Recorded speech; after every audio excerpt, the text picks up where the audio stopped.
Welcome to It All Boils Down to This, the podcast where father and son take the kitchen table arguments and heated discussions from their home directly to yours.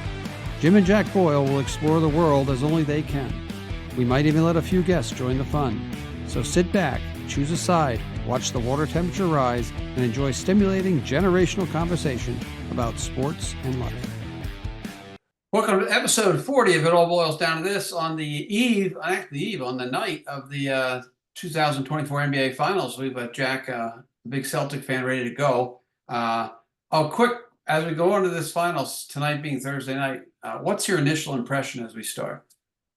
I'm ready to go. I mean, nothing's really changed since last week. It's just been more words. Porzingis is having too much fun. He's smiling too much. I don't know. I'm just ready to go for game one. Let's get the series underway. I have this feeling, I have a feeling of what to expect, but I'm not 100% sure, obviously. I can't be 100% confident.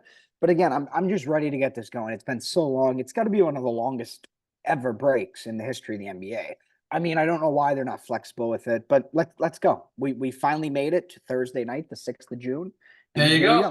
And then game's at 8:30. We're doing this right now. It's almost 7 o'clock here on the East Coast time. So the lead up to the game, you're right. You and I have been fighting over this for a while. The lead up to the game, there's so much bloviating going on. You know, this is going to happen, and I think there's some short mindsets as well. Kyrie and Luka are the greatest players on the earth, and What do you think the Celtics need to do to shut everybody up besides win? They just have to play they just have to move the ball and play their best, play their game. There's nothing that they have to do differently. There's nothing they have to solve. I know Luka's going to score, but like we said, they the last time they played the Mavericks this year, I know the team's different, but Luka scored 40 points, had a triple-double, had like a 37-point triple-double. They won by 28. So it's the Celtics are the best team. They need to do what they have done all season long, make their shots, move the ball, not get stuck in ISO. And they should, and I know I keep hearing these, Luka makes these tough clutch shots and Kyrie late game shots. They should be able to win 4 games without having to deal with that. They should. That's how good they are. So that's right. That's what I expect. Now, anything can happen. You could get some guys missing shots, playing bad, a little bit of nerves, I don't know. And then Luka, maybe Kyrie goes crazy, and then they get some help from Lively or Washington or who hit some shots for them and all that. But like I said, I expect the Celtics. I think they're a much better team than the Mavericks. I asked when the playoffs started, I wanted the Clippers eliminated. I wanted the Nuggets eliminated. I wanted the Bucks eliminated. The Mavericks weren't even on my mind. So I can't sit here and be like, I'm super scared of the Mavericks. I wasn't. I'm not. I'm still not. Do you think the short sample backfire? But do you think the fact that it's been 10 days, the Celtics rolled right through the East, and everybody's been hurt, and they forget, yeah, Porzingis was out. That doesn't mean anything to anybody. Do you think the fact that Denver got eliminated by Minnesota, who got eliminated by Dallas, and Dallas beat the what was a 1, 2, and a 5, whatever the seed was, the Clippers were 4. Do you think just the recency bias? We'll go back. I love that word, recency bias. Everybody sees that these are the 2 greatest players that ever lived. I don't even think that Irving's the 3rd best player in the series. I think he's the 4th best player in the series. It's obvious. Do you agree with me that Luka's number 1 best player in the series? Yeah, I guess, yeah. Okay, and then this is his defining moment, whatever you want to call it. He's never been here before. And I heard, who said that no Celtics have won a championship? I forget that one. You came to me last night and said, but I think that was Stephen A. Only Kyrie has won a championship on their team, and Kyrie won a championship when he had the greatest player in the game. So he's coattail riding a lot. But again, I think it comes down to you could talk about the top 2 and you can talk about the best player in the game, but there are 6 or 7 other players that are going to be impactful. And I personally believe after you can buy the top 4, which are the 2, the Celtics almost have the next best 3, at least the next best 3 players, and possibly the next best 4 players. So and I know we got an argument earlier this afternoon. And somebody, I think was it Richard? No, it was Jefferson. Was it who was on earlier on ESPN? Who said it's going to come down to the 7, 8, 9 guys. And I know that's horseshit, and you know that's horseshit, because I got my list. That's Maxey Kleber and Josh Green and Tim Hardaway in the point scoring. There's 7, 8, 9 guys. And for the Celtics, it would be Pritchard, Hauser, and Cornette. I don't think Cornette sees the court unless something bad happens to Porzingis. I think that Dallas hasn't seen a team that is going to make the threes and not worry about down low. And Dallas has also not seen a rim defender like Porzingis or who can play offense. So where do you give the major advantage to the Celtics tonight? This tonight, just tonight, going in. Just the amount of guys on the floor at all times that can make shots, and the fact that they have more guys that can defend that aren't liabilities on defense. I keep hearing like Luka and Kyrie aren't liabilities on defense. Where did that come? If Luka and Kyrie are like these great defenders, I'm wrong. Whatever. If all of a sudden like Gary Payton, they turn to Gary Payton and Scottie Pippen, I'm wrong. But that's where one of the big differences is there's the Celtics basically everyone can play defense. The Mavericks not the case. Well, you do know that Kyrie plays bigger than 6'2". That's all. That's the thing I've heard all week. Because you talk, and Luka is big and strong, but Luka is so slow. I mean, if they get Luka on, if Luka gets switched up on Brown and Tatum, he's going to get beat. And if Porzingis is drawing the big guys out, so for what I've been reading, and again, it's been way too long, is on those 3 series, what Dallas has done and what Jason Kidd has done is he's packed the middle. So he's got his rim defenders, Gifford and Lively, and even even Derek Jones, and to some extent in Kleber. They're back in the middle, and everybody knew that. What's his name? Who's the defensive player here now for Minnesota? I forget his name all of a sudden. Gobert. Gobert. He was never going to make a 3-point shot, and then even Holmgren is not the best defense outside shooter. So if you pull everybody out, who's playing defense on Dallas? I personally believe the edge is on defense with the Celtics because they can spread the floor on offense, and anybody can guard almost anybody. Derek White's not going to guard Luka unless he gets in the switch because Luka will pound him down low. But what happens when Kyrie gets on Hurley or Brown? They're going to back him down low too. He's not strong enough to D them. And people, the thing I know you've been aggravated more than me, but the thing that aggravated me the most about the whole 10 days is not 1 ounce of talk about how good the Celtics defense is. And if Coach Mazzulla gets up their ass and makes them play defense for 4 games, they're going to dominate this team. Forget how good on defense, like no praise for their defense, just how praise for how good they are. What's their record now? 64 plus 12. They're 76-20. This year, and all it is, it's like I don't know if they're good enough. I don't know if they can do it. They haven't played anyone. It's like they're 76-20. They've got no credit for how good they are. It was LeBron actually who gave them credit was like they don't get credit for how good they are, good their ball movement is, and how good they are creating open shots off drives and moving the ball around, and how they'll just kill you like that. They'll kill you if they get in the paint, and they have 4 guys who can initiate offense. If they get like that, you're done, and you're just switching, you're rotating. If they get you in rotation, you're screwed. They're one of the best teams in NBA history I've ever seen doing it. They're like the 2017 Warriors, swinging the ball around the perimeter and getting open threes where it's like 5 guys touch it.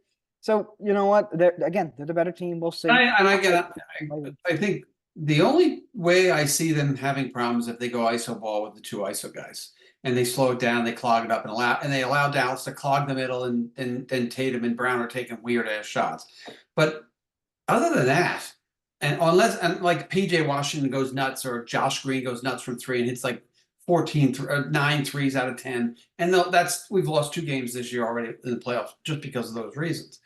But I just don't think that they get enough credit. You're right for how good they actually are, and if people watch portions of the game when they get in that clogged toilet offense where they run ISOs, of course they look bad. I get pissed at that. And when they get in the fact where they don't play hard on defense, you get pissed at that. But the overall body of work over the course of this, let's go 7-game series, will always come to the top unless somebody gets hurt. And again, Porzingis back is it adds just so much different element to this team. And even without Porzingis, they were 9-1.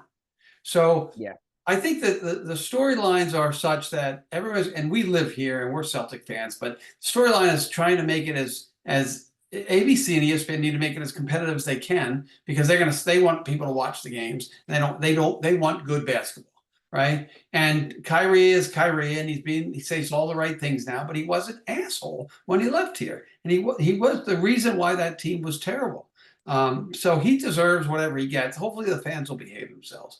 But next question is, pick a player on both teams who's not one of the top 2, who you think will have the most impact on whether the team wins or loses. So start with the Celtics. Who's the player, Porzingis, White, Holiday, Horford, Pritchard, Hauser, who you think will have the most impact on the team not that will really. Uh, If they have a great series, they're gonna. okay, it'll be obviously it's holiday, but like included, you said top four, like a guy who hasn't been a top four player in the playoffs, Jaylen Brown. He'll have the most impact. That's another disrespect thing. But yeah, the answer to that question is holiday, obviously. Your Holiday. Because again, every time he gets Kyrie, like you say, he's going to take him in the post and score on him. So they can't have Kyrie on him. No way. No way. And he's going to be able to handle those guys. He can't. He's a little bit too small for Luka, but he'll have a pretty big defensive impact. I don't think he's too small for Luka. I'm going to Yeah, disagree. he is. He is. He is, but I think he is strong enough that I think White's too small for Luka, but I don't think that Holiday is. I'm going to go with the obvious, which is Porzingis, because he hasn't played.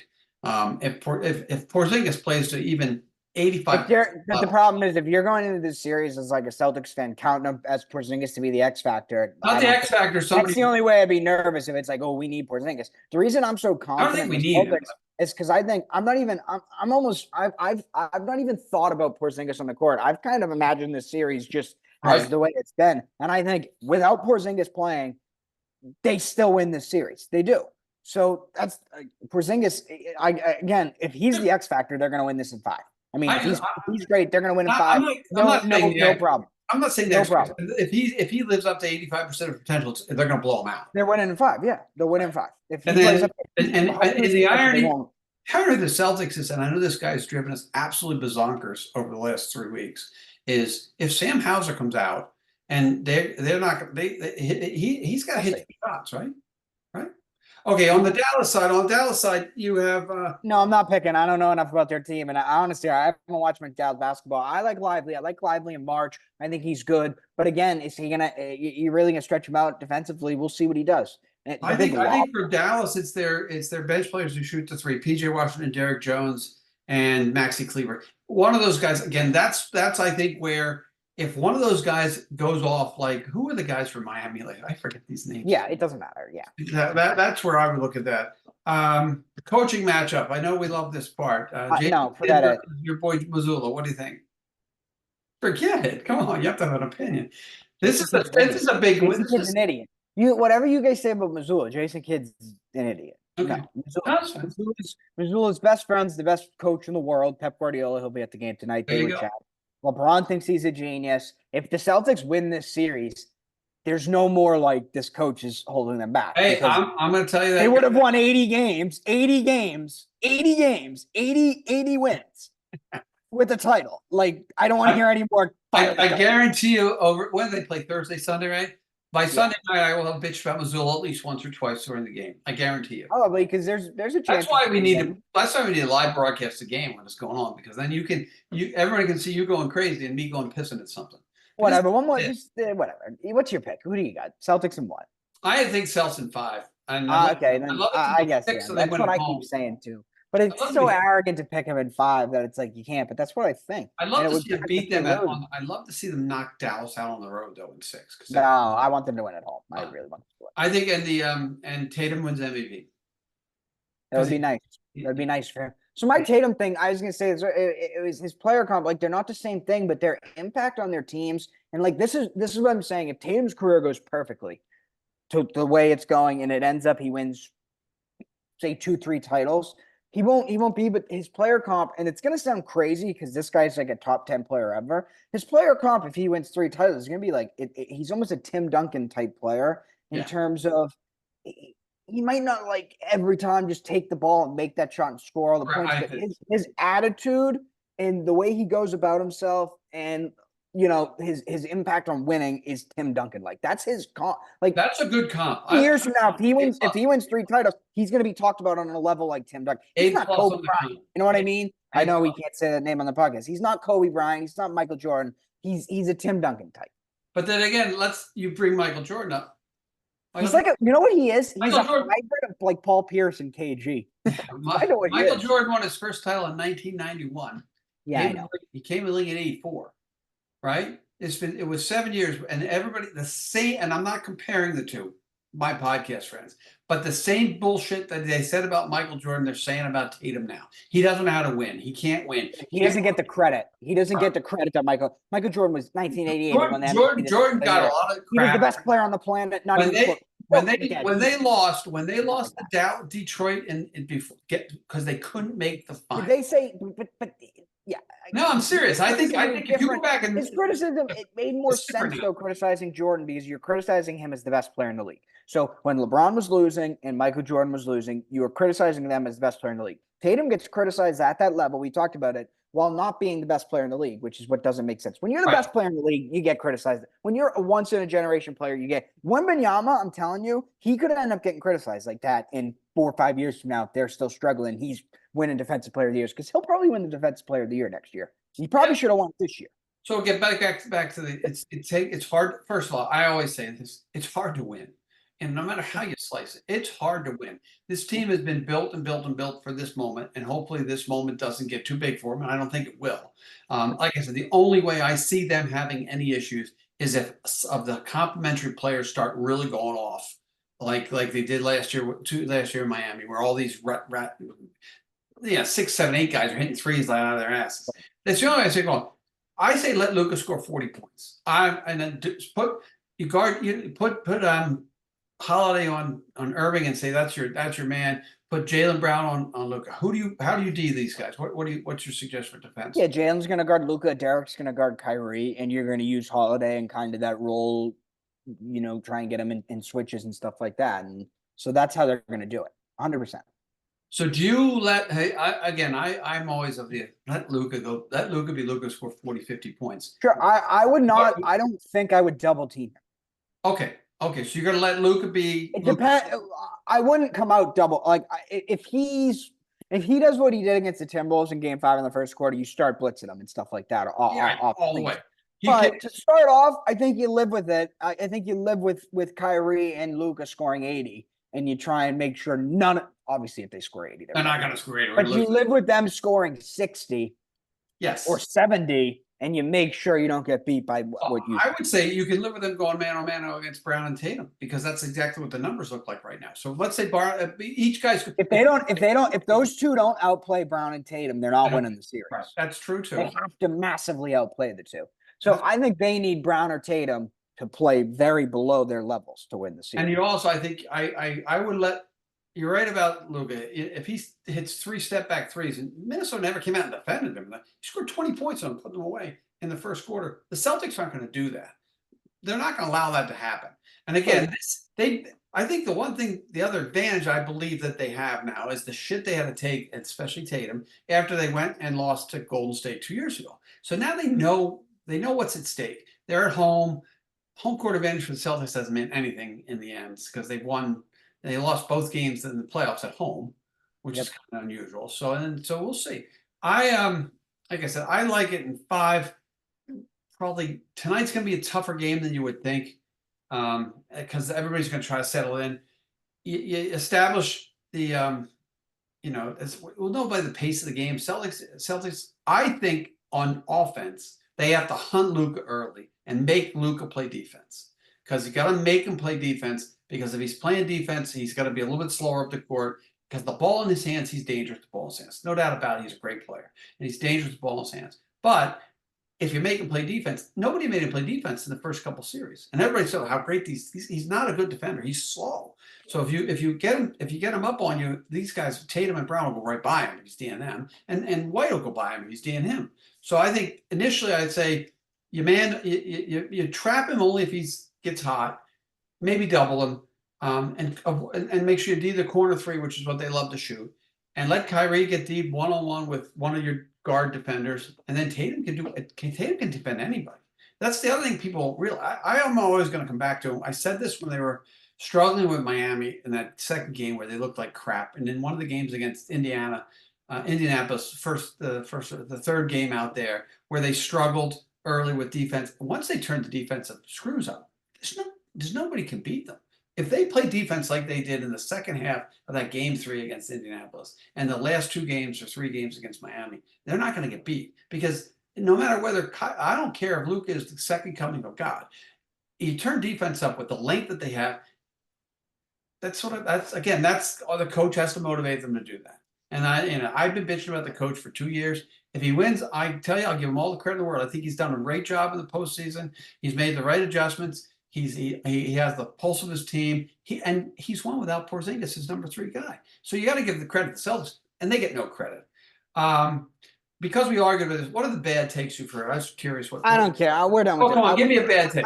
Look, it's getting late. We keep talking about nothing here. We're talking about the Celtics. All right. I got nothing to say. Dude, we've talked about these bad takes for a million years. Kendrick Perkins, the Red Sox, the biggest disgrace of an organization ever. That idiot, that fatso, that bum hitting batting practice at Fenway Park after what he has said about our team and our city and all this stuff. We don't like Kendrick Perkins. We hate him. We hate Kendrick Perkins, and he's hitting batting practice on the field of the Red Sox, the useless Boston Red Sox. They're useless. Oh, they're not playing. Sam Kennedy. Yeah, Sam Kennedy probably invite. Get Sam Kennedy. I'm done with Sam Kennedy. We got rid of Heim. Sam Kennedy, get rid of him. Done with him.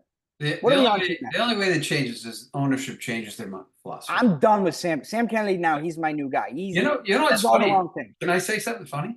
That's not even on my list today. Yeah, whatever. We don't have to, I don't want to talk about that. Okay, next is the biggest story happened. I mean, JJ Redick's calling the game tonight, and he was rumored to be, because he's LeBron boy, the next coach of the Lakers. And all of a sudden this morning, this Woj blows up that Danny Hurley they're talking Danny Hurley to bring him to the Lakers. Good or bad move for Hurley?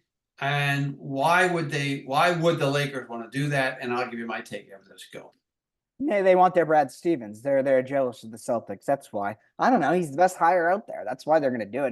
They're probably going to get him. It'll probably fail. The thing with the Lakers though is they always have free agency and they're always like Giannis away from being competitive. So it's different than like Billy Donovan going to the Thunder, where once he lost his guys, he really had no chance because no one's coming to OKC. Right. You know, they rebuilt their team the right way, but all that sort of stuff. So that'd be a great hire for the Lakers. I think that they got to do it. It's worth taking the chance. I think he'll do it. Yeah. Just because I think he's done with. I think everyone's done with college. It'd be both national championship coaches and sports leaving after winning national championships, which is funny. So yeah, no, good hire for the Lakers. Sad for JJ. Very sad for JJ. But what JJ will be fine. Honestly, JJ, he's the number 1 announcer on ESPN right now. Right. He wants to coach. Go be his assistant coach. But I think if you're JJ, you're better off just doing your TV job. You're freaking 35 years old. You're the number 1 guy in ESPN. You're gonna have a market. The NBA just got a $78 billion TV contract. You're gonna get paid a lot of money over the next 30 years. I'll tell you right now.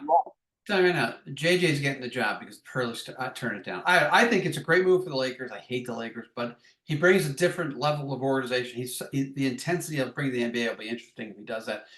I have written down here that the mess that college athletics is in, why would he stay? I know he's won back-to-back. He's accomplished everything he can accomplish. But now you have to re-recruit kids. You got to get NIL money. You go to LA, they're going to draft Bronny. You're going to have LeBron and Bronny for a year. And all eyes are on you. And if LeBron wants you, you're in good shape, right? And then he just brings some kind of spill. I don't think he'll win with the talent they have right now, but it's a great move. Maybe he'll develop. I think Look, you hit it on the Brad Stevens thing. I think that's look. I think JJ Redick's the LeBron hire. I think if you're hiring Hurley, you let LeBron go and you redo this whole thing and you build it from yeah.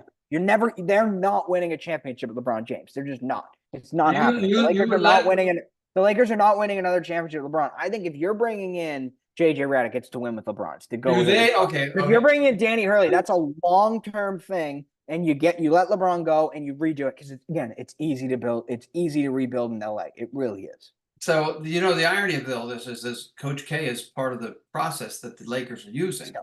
And the point I'm making is Coach K was 20 years ago. They went after Coach K, but I tell you, 20 years ago, 20 years ago, the environment was the way it is now. Coach K would have left. He'd take the money. It's also generational money. It's probably 5 or 6 times more than you can make in college anyway. Right? So you talk about generational money. It's generational money. I don't know. It's not 5 or 6 times more than what Kentucky. That package will be unbelievable. Yeah, but Kentucky offered him like $10 million a year. It's not going to be 5 times more. It's not going to make $50 million a year. $10 million in Kentucky is still in college basketball. So I think the lure of I think you're going to see more. That has nothing to do with it being 5 times more or not. I'm just saying. Oh, okay. What's he make at UConn? I wonder. I don't care what he makes at UConn. I'm saying Kentucky would have paid him like $10 million a year. Enough of that. Danny Hurley, good for him. Yes or no, he goes or not? He takes some money or not? Oh yeah. Woj don't get things wrong. So Woj and Sham are going. No, Shams is JV. Shams is John's a JV, even though he raised they JV. used to be. They were on the same level for a little bit. Shams got Do you up think there. LeBron leaked Woods just JJ put him in Redick? his Do place. you think LeBron leaked the JJ Redick stuff? I don't know. I don't know what Rich Paul's doing these days. He's so He was on focused on. 60 Minutes. I saw him on 60 Minutes. Good for him. Yeah, the funny thing about Rich Paul, just because He's rolling in the deep. Yeah, Rich Paul. They talk about how he's really successful, and then the interviewer goes, well, you wouldn't be like this if you didn't know LeBron, right? So maybe you needed to know LeBron to be this successful, but that's a whole story.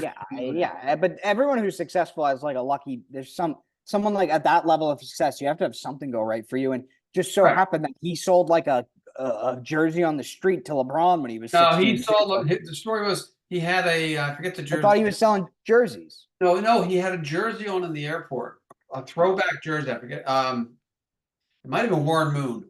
Boy, if Tommy was the throwback jersey from Warren Moon or whoever it was on in the airport, and LeBron saw it, and they started to talk. And that was the impetus for that happening. It's an interesting story. But Hurley, I think he takes the money, and I think you watch the money, it'll be a phenomenal, outrageous amount of money, just like Alex Gore is going to get. Next, as we run through French Open, your boy's playing again. I can't believe that you aren't fired up by this. Did he win? I'm very Carlos Hyde is very, very hyped up. We play tomorrow at 8:30 in the morning. I gotta work. Sinner is I think Sinner's this is whoever wins this match can win the final. Djokovic obviously dropped out. Meniscus surgery, might miss Wimbledon. He probably will. I think Kate Middleton might be dead. So that just random thought about. That's true. We haven't seen Kate Middleton in a while. Random conspiracy theory. But yeah, no, this match tomorrow at 8:30 in the morning. I'm gonna be following on my phone, and it is gonna be intense. And then the finals on Sunday. So I'm gonna have an NBA finals and hopefully a French Open finals. And this will be, I think, it will be our third Grand Slam if we can win this. So got like 25 more to go. But because this knee injury this could be it. This Djokovic. Oh yeah, because and then at his age with a meniscus and the new guy, it's Sinner's playing good. And I think the dude on the other side, I don't know how to pronounce his name. He's a German dude. They play they also play tomorrow after. Zverev, you know him. Yeah, he'll probably win that. So that'll probably be his match in the final. But Sinner is very good. Sinner and Medvedev, I think, have beat him recently. So right, and the big three. Now Nadal had a draw in, and he lost the first round. Federer's done, and Djokovic knees buzzing. Djokovic is what 37 years old now too, though. Now Djokovic, if we're being honest, like as a tennis nerd, Djokovic is probably the best tennis player ever, right? Just you look at all the accolades and stacking it all up, he probably is the best. And he did win. He did beat Federer, and I don't know how much he beat Nadal, but no one beat Nadal in France, right? Did Nadal lose to those two? Great. Did Federer? How many like French Opens does Federer have? Would be the question. I don't know. We get the NBA Finals now. I can't. On the tennis note, the last team standing in Wilmington High School in the state tournament is the girls' tennis team. They have won their first two matches. They're the number one seed. They got a match on Saturday morning. This coming Saturday morning, I think at 10 a.m. I think Belchertown's coming in from out way distance. And if they win that, they make the Final Four. Our good friend Carl Beatrice's sister Savannah is number one player. Carl played baseball with us forever and ever. He helped coach baseball team. But shout out to them because they won the last match 4-1. They won the first match like 4-1 too. So it's been a good role for them already. And shout out to them and Coach Woodsy out there who got my chair. So I left it there. I'll be up there at 10 o'clock to watch them on Saturday. Before we go, WNBA, all the crap. What the hell is going on? I don't know. It's good for the sport. Society, like someone said, society wasn't ready for women's sports to be popular. It's like we can't handle it for some reason. It's unbelievable. It's the biggest drama. They're jealous of her. It's obvious, and it is what it is. And you know what? They suck. The Fever. They suck. They're terrible. It's like she gets so much attention for how bad you lost to them, and they play every day. And look, they'll figure it out. It'll be fine. They're jealous of her. I just wish they'd come out and say it. Like Angel Reese, who I've you don't like. I know that. Just say you're jealous. Just say you hate Caitlin Clark because she does. She'll tweet something, delete it. You see her when she got leveled, she stood up off the bench and clapped. But he wants to be the villain. That's the problem. Angel Reese ever listen to what I'm saying? Yeah. No. That's like literally the exact opposite of what I said. I wish she wanted to be the villain. She is the villain, and she for some reason doesn't want to be. She won't own up to being the villain. Oh, I got you. I think she's She deletes the tweets. She doesn't say anything. Because somebody in her team is just say I hate Caitlin Clark. Just say it. Just say I. She's jealous of Caitlin. Dad. If her text messages like leak to her friends and family, she has 100% said that she hates Caitlin Clark. I guarantee it. And I'm not saying that's. I'm not blaming her. I don't care. She should hate Caitlin Clark. Why not? Even though she beat her at the national championship. Yeah, that's good enough. She's jealous of Caitlin Clark and she hates her. Just own up to it. Just own it. But I'll tell you right now, unless Caitlin Clark's team starts playing better, Caitlin Clark might win Rookie of the Year, but there's not much future unless the team gets better. Caitlin Clark does. They do need an enforcer down in Indiana, so we just need some girl who's going to just run through. I would bet you that if you go back through tape of all the WNBA games, some of those girls are enforcers and knock people down. I'm sure it's a tough game. It's a tough game. Get one. We need one. Gotta find something. I'm sure there's somebody in Indiana. Punch in the head or something would be funny, but it doesn't shock me on that. Final note as we close episode 40 today. Something magical happened, which is weird because I have no idea how this sport works or anything else. But cricket, the Americans beat the Pakistanis in some tournament, which is unbelievable, right? Yeah, and one of the Pakistan, all I hear is like they're the best cricket players in the world, and all I hear is the USA. So the crazy timing about this is like a couple days ago I saw on Instagram. It was like these cricket people seeing this baseball perfect throw from the outfield in baseball to like second base. And these cricket people are like, oh my God, this is baseball? Cricket players make this throw in their sleep. And then a software engineer from Oracle beats the best cricket team in the world. And you guys are saying our professional baseball players couldn't play cricket? It's a joke. That just proves that cricket's a joke of a sport. It's not a real sport. Know anything about Dad, that loss right there, you don't recover from that. Maybe the Americans are good. Ended cricket. No. Maybe the Americans. But that means we can go get a team. We could go to freaking the bar. We could go to the Yard House. We go to Ruby Tuesdays. Get a bunch of dudes who played high school. They go beat Pakistan. We have a kid at the high school who's a really good cricket player in national. Get him on the team. He should play for us. Yeah, why is he not on your baseball team? There's not my baseball team. He doesn't want to play. Why not? Catch probably. I asked him to play. He wouldn't play. Because you know why? I don't have a bat. He play? I don't. No, he didn't play. A flat stick hitting a round ball versus a round stick hitting a round ball are two completely different things. But it was an upset in the making. So as we count down, we got about an hour. I'm just saying that's not a loss for anyone but the sport of cricket. That's who lost. Because it's embarrassing. It'd be like, Dad, do you think our team USA would lose to if England went and picked up five dudes, five guys who can play a little bit of basketball? They just went and got five dudes who work day jobs. I will tell you something. No, they wouldn't. No, they would. But you want to know something? I think you're not giving some of the American cricket players the credit they deserve. But Dad, that's not my. I'm giving. They're the best cricket players we have. They're the best. Yeah, they're the best.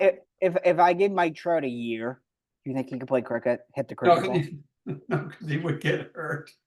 If I give Juan Soto a year, I think like you take Mookie Betts. First of all, Juan Soto can't play for the U.S. because he's not from here. Shohei can't play for us because he's not from here. Said cricket. Yeah. Can't play cricket for the U.S. In Latin America, they play real sports. In Japan, they play real sport. They play real round ball sport. What is this fake cricket? I'm done. Cricket, no. That's just my take on this. Cricket. Right, that's great. I love the take. All right. As we get to about an hour left of game time, we'll get ready for game one. Probably come back maybe Monday. We'll try to get another podcast. You know what you have to say though about that Cricket USA thing before you finish? It's like they're like one of the more degenerate things you can do is bet cricket because like nobody knows how it's even scored. So if you bet cricket, you're just an idiot. So there was probably like some idiot who like saw the US was like plus 15, like and plus bet a lot of money amount. Like I'm gonna put $10 on they probably did. And then he all of a sudden like he forgot about it, looked back later, was like, I just won $10,000. I cannot believe we're ending our podcast talking about cricket. I just want to know why it's named cricket. That's all. Why is it not named grasshopper? Dad joke of the day. All right, like I said, we got game one coming up. We'll have at least before the next podcast. We'll be through 2 games of the finals. So we'll see how. I'm ready to go. I gotta go do my stretches. I gotta go. Jackson, get ready. Wait till I'm done. He gets up and goes. For Jack Boyle, I'm Jim Boyle. It all boils down to this episode 40 in the books, and we'll see you on down the road. Thanks for listening to this episode of It All Boils Down to This, recorded at WCTV studios in our hometown of Wilmington, Massachusetts. We are always open to any ideas, critiques, topics, and guests. So if anyone out there in podcast world needs to get a hold of us, we can be reached via email at jboyle22@comcast.net. Along with Jack Boyle, I'm Jim Boyle. Make sure to tune in to the next edition of It All Boils Down to This.